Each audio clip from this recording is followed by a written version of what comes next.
Operation Blessing has mobilized more than 3,000 volunteers in and around Rockport, Texas. Chainsaw crews and debris removal groups fanned out across Rockport to help returning evacuees. Most people are still without power and water, but volunteers came from as far as Northern California to aid in the first steps of cleanup. We drove around before we got here, and it was just horrendous of the damage around all the homes.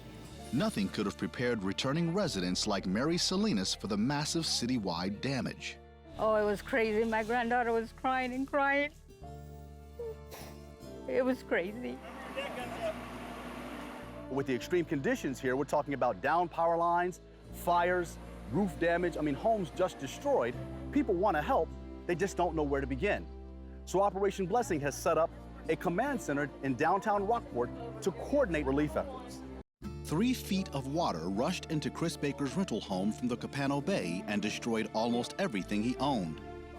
Most of Chris's belongings are headed to the dump. What isn't saturated with water or covered in seagrass reeks of mold. Obviously, I wasn't here. I did evacuate.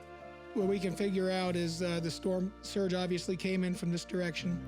It folded down the bottom third of the garage doors and pushed everything in the garage up against the front wall. It did this with such force and then knocked a 10-inch hole in the wall behind the washer there and inundated the entire house up to about 3 feet. There are homes just like this one scattered across the city of Rockport.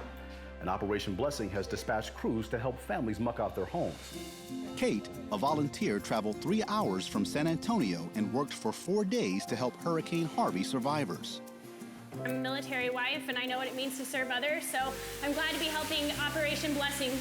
When the forecast called for even more heavy rain across the Gulf Coast, Aaron and Tammy Bean knew time was running out to cover their leaky roof. We get a good rain and we get too much more damage, we might as well just pick our pieces up and go on. The power was out, meaning Aaron couldn't use an electric nail gun. He had to hammer on the plastic sheet by hand on a sweltering 95-degree day. I can work 30 minutes and have to go lay down 30 minutes. I've never seen him in my life where he can't work all day. A few minutes at a time, that's it. That's all he can work. To make matters worse, Aaron needed to get back to sea within a couple of days, even if the roof still leaked. Aaron works in Galveston Bay on a barge like this one, and he has to be on the job to get a paycheck. So Tammy prayed for help. And then today, we got up early and we started working on it because it rained a little bit. And then here y'all come, you're the cavalry. Rockport had always been a favorite vacation spot for Mike and Lois Rogers. It was always a dream to move here, and we did. When Hurricane Harvey formed in the Gulf, they prepared to evacuate. We had packed up for 3 other hurricanes, boarded the house, did tremendous amount of work. Takes tremendous amount of work to leave for a hurricane. And my husband had been quite ill this time. Because Mike is battling cancer, he was worn out by the time they fled Harvey's path. Days later, they were glad to find out their home wasn't destroyed in the hurricane, but they were heartsick when they saw their city and their neighbors' losses. We really didn't anticipate it being as devastating as it was, because I go around and look at these people that are just, they've got nothing. I mean, nothing. And that's really heartbreaking. It really is. We were like the majority of the people in town. We didn't know what to do next.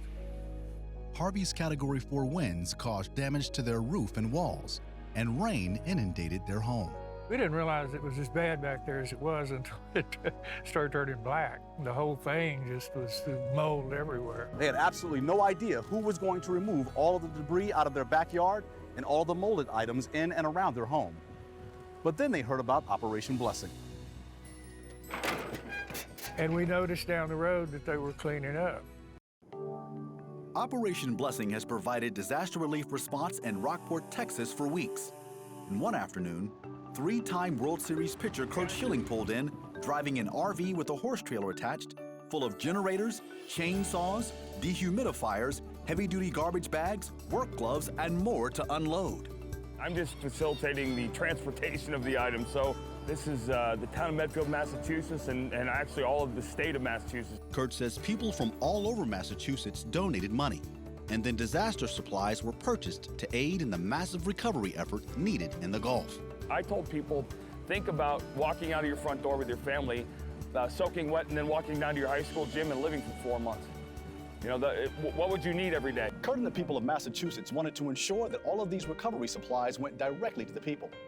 So they chose Operation Blessing right here in Rockport, the place Hurricane Harvey first made landfall. Well, I look for and get involved with companies and places and people and organizations that give direct. And you know, I'm doing that down here, but this is also one of those operations that while your boots on the ground, you're here, you're handing stuff directly to people and they're going to their homes to fix them. Made a stop at the Home Depot and had like the ultimate guy shopping spree. Cameras are gonna leave here if they haven't already left, and the disaster doesn't go with them. It stays here and these people are rebuilding, and groups like Operation Blessing will be here through pretty much all the phases, and that I like that.